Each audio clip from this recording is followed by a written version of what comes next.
Pushpa fame अभिनेता अल्लू अर्जुनला जामीन मंजूर. शेंगराशेंगरीमध्ये महिलेचा मृत्यू झाल्याप्रकरणी हैदराबाद पोलिसांकडून झाली होती अटक.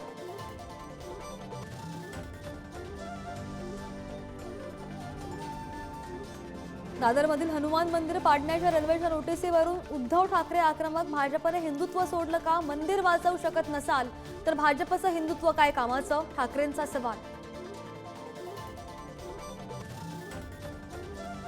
शरद पवार आणि अजित पवार यांनी एकत्र यावं, पवार यांचं वक्तव्य. रोहित पवारांच्या आई सुनंदा पवार यांचं मोठं वक्तव्य. पक्ष विखुरलेला राहू नये, एकत्र ताकद वाढते, सुनंदा पवार यांचं वक्तव्य.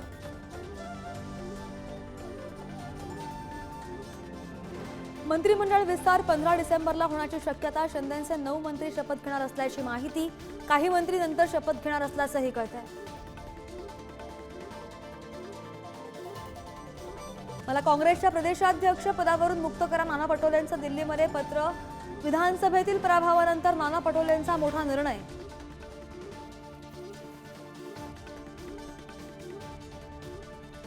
महाराष्ट्राची अर्थव्यवस्था 2028 पर्यंत $1 ट्रिलियन व्हावी. मुख्यमंत्री फडणवीस यांनी मुंबईतील वर्ल्ड हिंदू इकॉनॉमिक फोरममध्ये व्यक्त केली आकांक्षा.